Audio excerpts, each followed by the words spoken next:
Hello and welcome to my talk on railway extraction this afternoon.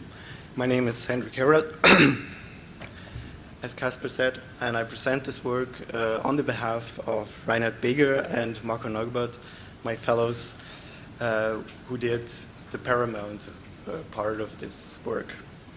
So please be patient if I cannot answer all your detailed questions now, but I will redirect them to them and you will get feedback from me.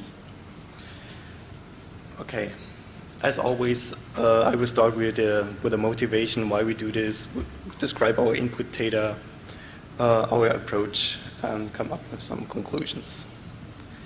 What we see is a rapidly growing demand for geoinformation in the public transportation sector. And as it imminently is oriented on linear features, we think that corridor mapping is one of the emerging tasks of image analysis, and that was actually proven by the industry talks we've seen yesterday. They are working towards this. Here we want to present you an approach to monitor and survey railroad tracks. This is because the traditional ways of railroad track surveying are very costly and time-consuming. On the other hand, we have, since a couple of years, these accurate, high-resolution remote sensing data, so we can make use of it for this task. What we need are automated object extraction for real operational application. I put it in bold letters because that's the real important issue or our motivation for that. So the objectives were a fully automated approach to the railroad detection from a large set of extremely high resolution auto images. I will speak on that later. We want to use object-oriented image analysis using a self-adapting rule set. The optimization criteria should be processing time, stability, and quality. What are the challenges of this work? We have an extensive and heterogeneous data set. The track surroundings are characterized by alternating land cover, altitudes, relative position of the aircraft, capture times, the shadow and illumination effects on the images will affect the process. So the rule set has to have the ability to respond to these environmental changes in the extraction process. What data we used? As I said, we have an airborne auto imagery with a resolution of 5 centimeters. It was a helicopter-based platform with a Volei photogrammetric camera and with a simultaneous acquisition of LiDAR data with a Regal instrument. And this helicopter was flying around 200 meters over the railroad tracks. This results in over 600 image tiles with 250 meters grid size, 5,000 by 5,000 pixels, and 75 megabytes each.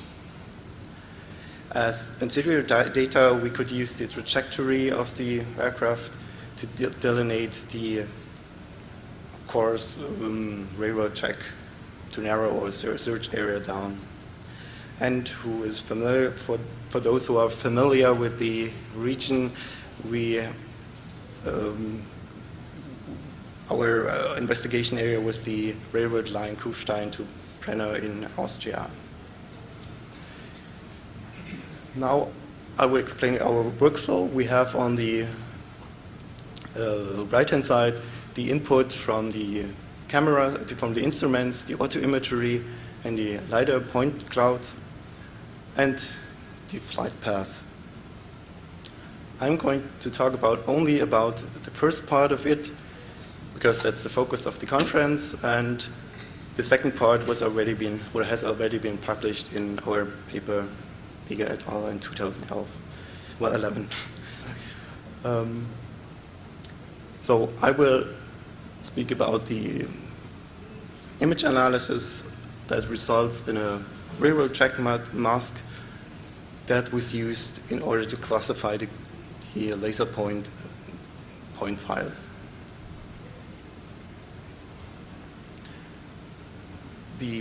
Our approach is like this.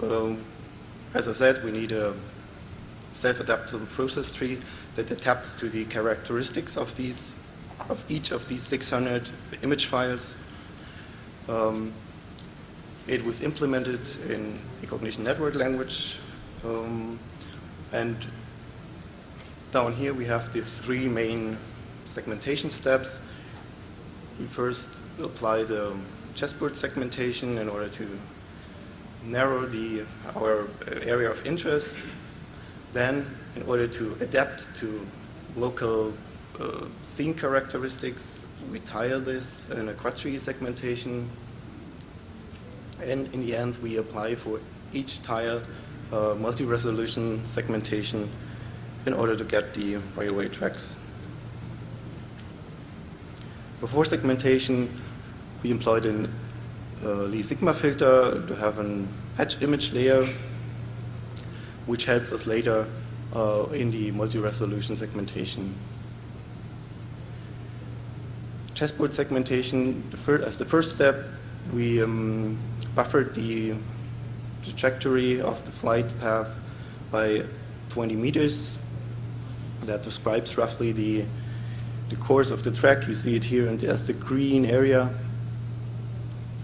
And chessboard segmentation was applied with 4 by 4 meters tiles. And yeah, this gives us our search area for the following quadtree segmentation. And this segmentation is employed according to the homogeneity of the enclosing areas, to consider the illumination changes of these 600 image tiles. We cut it, or we tiled it into 50 centimeters tiles and classify them in bright, medium, and dark areas. And these, now it comes into the role the edge layer. We combine them with these classification result and have then at least the coarse rail tracks for the following multi-resolution segmentation. It was done using a scale factor of 10 to detect the very narrow tracks. The edge layer was weighted at maximum, the image data only with 20%, and as you can imagine, low compactness criterion give us elongated and connected segments. To the results, the good news is all images were successfully processed. All the 600 images are processed, have been processed. The rule set adapted as we intended automatically to the brightness changes in the tiles. According to the complexity of the image scene, each tile was divided in subtiles, and here are some numbers on the processing time. If it is a very consistent area, we have only 2 minutes of processing. More heterogeneous areas needed 4 to 8 minutes, and highly complex urban structures or railway stations where we have a lot of intersections, then we need 10 to 15 minutes for each tile. The result of a polygon shapefile that we use in further processing of the investigation area. Covering rate was tested on 2 test sites with about 17 kilometers of tracks. Overall, we could achieve a covering rate between approximately 95 to 97%. At open tracks, it is significantly higher than because it's much easier to have not so many disturbing elements, and thus in train station, the most complex areas, it goes down to 92 to 94%.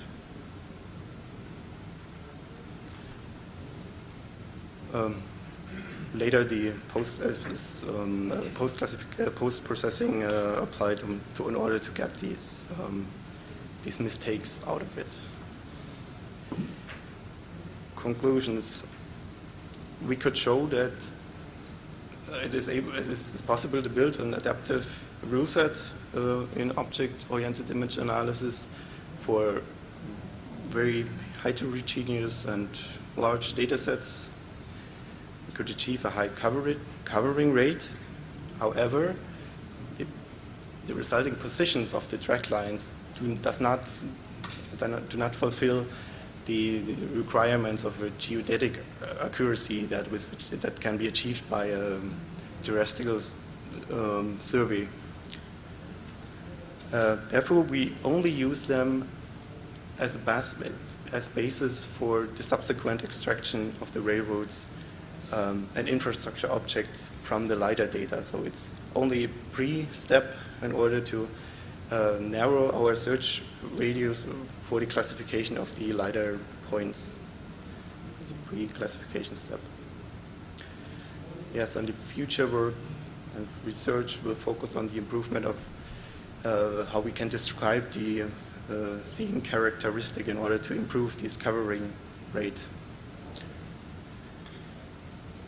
Thank you for your attention, and as I said, I will forward you very detailed questions to my fellows.